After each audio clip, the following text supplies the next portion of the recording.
जय श्री राम। नववर्ष की बात हो रही है, सारा माहौल नववर्ष मना रहा है।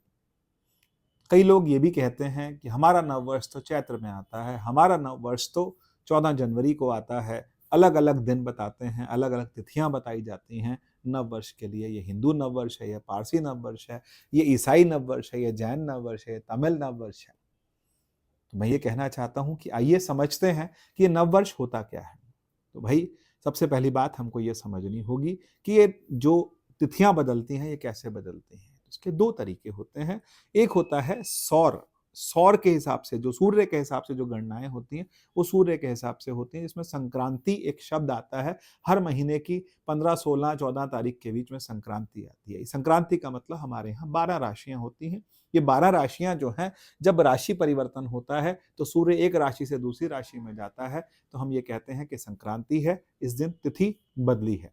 इसी तरह से हमारा जो चंद्रमा का जो चंद्र पंचांग है उसके हिसाब से ये होता है कि लगभग 28 से 29 दिन का एक महीना होता है, जिसमें महीना पूर्णिमा से प्रारंभ होकर के अगली पूर्णिमा तक होता है, फुल मून जो होता है। ऐसे ही अमावस्या, और अमावस्या के अगले दिन प्रतिपदा मनाई जाती है। तो ये महीना होता है, ये महीने का भी हिसाब रहता है और दूसरे महीने का भी हिसाब रहता है। और इस हिसाब से हिंदू पंचांग जो है अधिकतर वो इसी तिथि के हिसाब से चलते हैं। यहाँ तक कि जो इस्लामिक पंचांग होते हैं, जो इस्लामिक जो तिथियां होती हैं, उनका भी तरीका यही रहता है। वो चंद्रमा को ही लेकर के चलते हैं और चंद्रमा के हिसाब से ही उनकी जो तिथियां होती हैं वो गणनाएं होती हैं। गणनाएं अलग होती हैं, उनके गणना करने का तरीका अलग होता है, लेकिन कहीं ना कहीं सूर्य और चंद्रमा को लेकर के ही गणनाएं की जाती हैं। अब आती है बात नववर्ष की। तो सबसे पहले बात करें हिंदू नववर्ष की। तो हिंदू नववर्ष जो है वो चैत्र मास की प्रारंभ में होता है। ये लगभग मार्च के आखिर में या फिर अप्रैल के प्रारंभ में आता है। तिथि आती है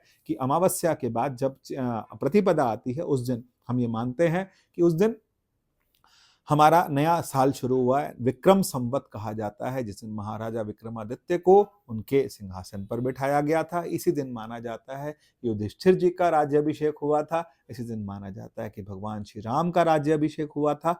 और इस तरह से कई सारी जो हैं हमारे यहाँ बहुत सारी धारणाएं हैं, बहुत सारी मान्यताएं हैं।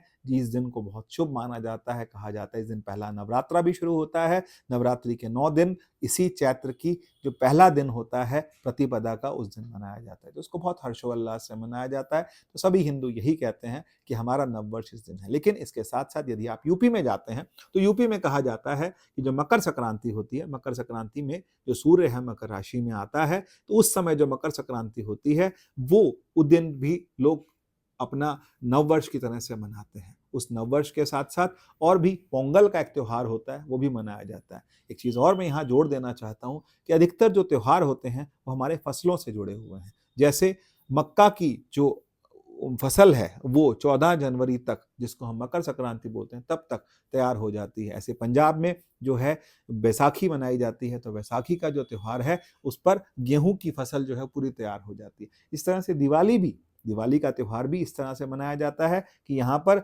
जो धान की फसल है वो पूरी परिपक्व हो जाती है, तैयार हो जाती है, वो धान होता है। तो यहाँ अलग अलग अब नववर्षों को गिन लेते हैं। तो हिंदू नववर्ष 14 जनवरी को भी लिया जाता है, इसके साथ साथ चैत्र को भी लिया जाता है। ऐसे ही यहाँ पर पंजाबी नववर्ष जो है वो बैसाखी वाला दिन शुरू होता है। बहुत हर्षोल्लास से पंजाब में बैसाखी मनाई जाती है। ऐसे ही ईसाई नववर्ष जो है, ईसाई नववर्ष 1 जनवरी को लिया जाता है। वो ईसा को मानते हैं, यीशु मसीह को मानते हैं। तो 25 दिसंबर को ईसा मसीह का जन्म हुआ और उसके बाद माना जाता है कि उसके एक हफ्ते बाद से नववर्ष लिया जाता है। पारसी नववर्ष 19 अगस्त को प्रारंभ होता है। ऐसे ही जैन नववर्ष और इसके साथ साथ दीपावली को लोग इसको भी नववर्ष की तरह से लेते हैं, क्योंकि दीपावली के अगले दिन प्रतिपदा होती है और माना जाता है कि हमारा जो नया साल है वो दिवाली के अगले दिन। कई लोग जैन नववर्ष भी और भी कई लोग जो हैं दिवाली के अगले दिन से नया साल मानते हैं।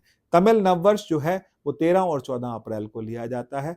कश्मीरी नववर्ष जो होता है वो 19 मार्च को लिया जाता है। तो वहाँ उनकी जो तारीख है वो तय है कि 19 मार्च को होता है। तो यहाँ पर मैं एक बात और कह देना चाहता हूँ, अध्यात्म से जुड़ी कि नव वर्ष आप सब मनाएं, लेकिन हर नववर्ष का एक आपका संकल्प होना चाहिए, एक रेजोल्यूशन होना चाहिए कि इस नए वर्ष में मैंने अपने आप में कितने चेंजेस लाने हैं, मेरे अपने जीवन में, मेरी अपनी आदतों में, मेरे अपने स्वभाव में, मेरे अपने परमात्मा के साथ जुड़ने के तरीकों में कितना परिवर्तन आया, मुझ में कितना परिवर्तन आया। क्योंकि परिवर्तन हम संसार में नहीं ला सकते, परिवर्तन हम स्वयं में ला सकते हैं। आप सभी को ईसाई नववर्ष की 1 जनवरी की हार्दिक शुभकामनाएं। सभी नववर्ष मनाएं, लेकिन हर नववर्ष में एक नव प्रेरणा हमारे अंदर होनी चाहिए, एक नई ऊर्जा होनी चाहिए, एक नया हर्ष और नया उल्लास होना चाहिए। क्योंकि साधक का जीवन जो होता है वो हर दिन नया होता है, हर दिन उसके लिए नया होता है, क्योंकि परमात्मा से जुड़ने का एक नया दिन हमको मिलता है।